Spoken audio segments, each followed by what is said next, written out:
Welcome to The Late Show. I'm your host, Stephen Colbert. I know. There's just so much to talk about tonight, John. We talked about this before. Yes. We got the Super Bowl. We got impeachment. We got Groundhog Day. We got the Iowa caucus. So we're cramming it all together and calling our coverage Super Peach Hawcock. You know what? That does not look as good as I thought it would. Let's just go with Monday. Hey, Monday. Yesterday was the big game. Congratulations to the Kansas City Chiefs. Yeah, sure. They defeated the San Francisco 49ers in a thrilling fourth quarter comeback. But the real winner last night was anyone watching the halftime show. First, Shakira, whose hips again did not lie while under oath. Then there was J-Lo, who showed off an impressive pole dance. It's a tradition dating back to Super Bowl I when Bob Hope did the exact same choreography. It looks good. Bob was very cut. President Trump was watching. After the game, he tweeted, "Congratulations to the Kansas City Chiefs on a great game and a fantastic comeback under immense pressure. You represented the great state of Kansas and, in fact, the entire USA so very well. Our country is proud of you."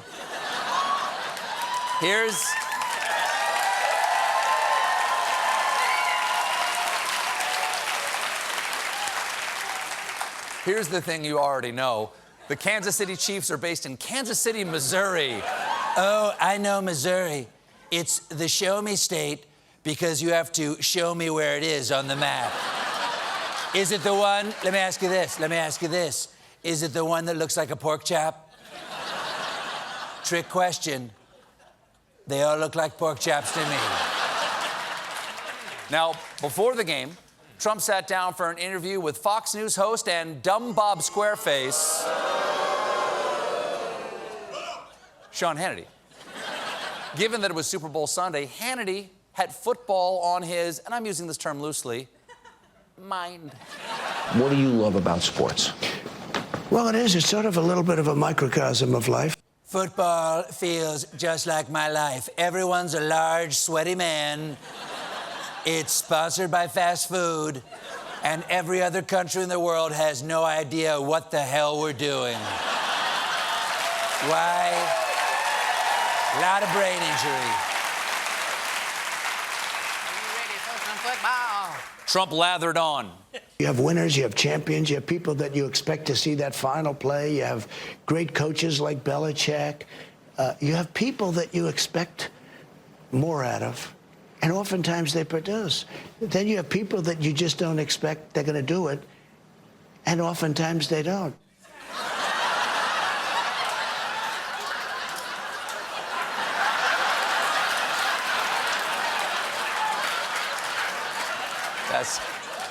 That's deep. That's deep, John. That's deep. That's very deep. It's true. Sometimes the people you expect to win end up winning, while those you expect to lose. That's why we love the movie Rocky. He's a total underdog with no chance of succeeding, but then at the very last minute, he loses. It's a true story. People forget that Rocky loses. He loses. Hannity and Trump also played a word association game about Trump's potential Democratic opponents. Bernie Sanders. Well, I think he's a communist. I mean, look, I think of communism when I think of Bernie. Now, you could say socialist, but did he get married in Moscow? And that's wonderful. Moscow's wonderful. Might have been the honeymoon. You don't think necessarily, well, whatever, but you don't necessarily think in terms of marriage, Moscow. Of course Trump doesn't think of marriage when he thinks of Moscow. For Trump, Moscow means a binding oath of loyalty that he cannot break until death. Trump was also... That's a chin stroke, huh? Trump was also asked about the Speaker of the House. Pelosi. I think she's a very confused, very nervous woman. Okay, to be fair, you've made us all confused and nervous. You're like an Uber driver who has taken our country way off the Google Maps route And at first we hope he just knew a shortcut, but then you opened your mouth and we realized you were insane. So now we're trapped in here with you. We just hope we don't have to die on the way to a birthday party we didn't even want to go to. Also, you're taking us to the wrong Kansas City. And, oh yes, worth it. Whew. I spent a lot of this weekend baking. I don't know if you guys follow my Twitter feed, but I baked a lot. Cooking is a good way to deal with stress. And with baking, what's great is that once it's in the oven, you can just curl up in the fetal position until the bell rings. And I needed the stress baking because of my existential dread over the Senate's sham trial. And I will give you the latest in tonight's Don and the Giant Impeach. People are flushing toilets 10 times, 15 times.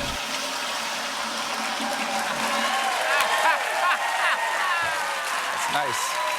That's nice. Today, the Senate heard closing arguments from both sides, and Adam Schiff told the senators that if they don't hold Trump accountable for seeking foreign interference in an election, there's no bottom to what he'll try next.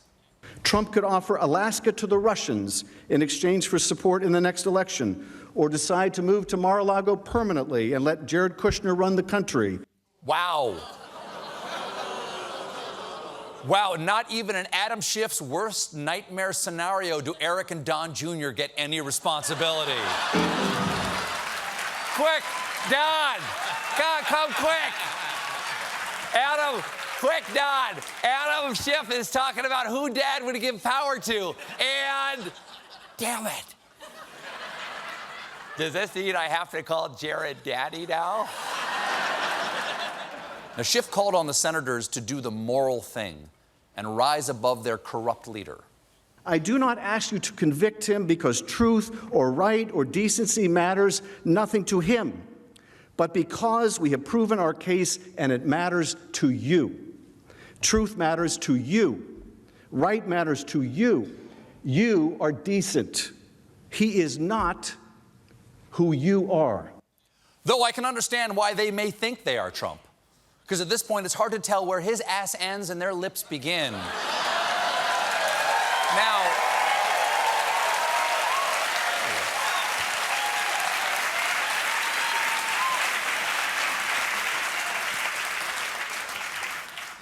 here's why things look grim for Schiff's argument. On Friday, the Senate voted against calling witnesses in the impeachment trial 51 to 49.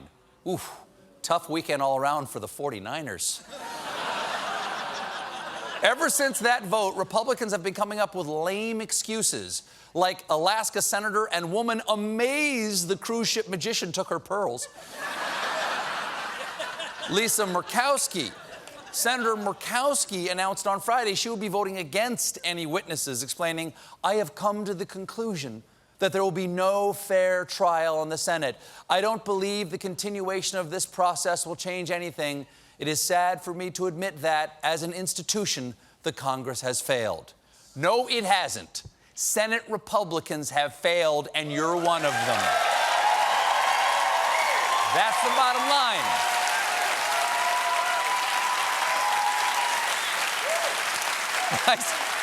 Though, I will say this, nice try. Putting it in the passive voice doesn't make you innocent. You can't poop in the soft serve machine and then say, "It is sad for me to admit, but the institution of Froyo has failed." And want a cone? Anybody want a cone?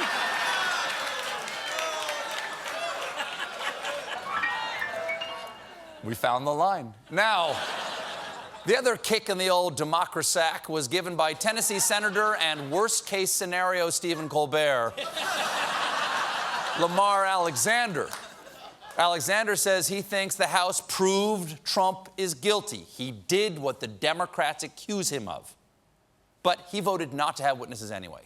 He tried to explain his decision on Meet Chuck with Press Todd. He shouldn't have done it. And I said he shouldn't have done it. And now I think it's up to the American people to say, okay, good economy, lower taxes, conservative judges, behavior that I might not like, call to Ukraine, weigh that against Elizabeth Warren or Bernie Sanders, and pick a president. Okay, but rigging the way we pick the president is what Trump's being impeached for. This is like saying, yes, he cheated at poker, but how dare you accuse him of cheating at poker? He will now prove he is innocent by cheating you at poker.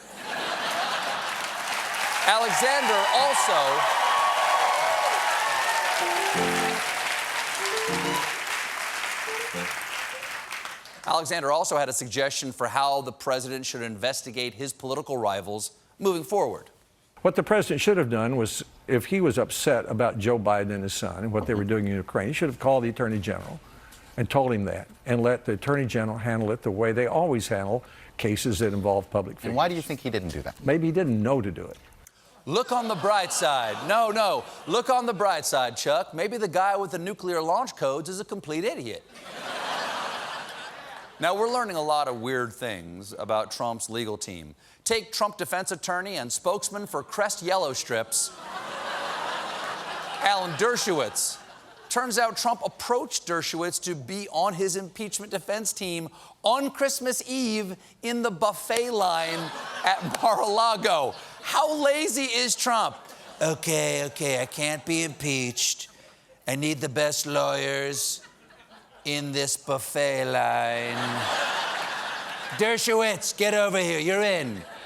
I also need a good surgeon. How about the meat slicer guy over there? And the new Secretary of the Navy is unlimited shrimp. Thank you for your service. Thank you for your service, unlimited shrimp. There you go. Some hot fudge. Gotta get some hot. Now, at first, Dershowitz said no, telling the president that his wife would not be pleased. Although, if you're Alan Dershowitz's wife, I don't think you're ever pleased. We got a great show for you tonight. James Taylor is here. But when we return, triumph. The insult comic dog goes to Washington. Join us, won't you?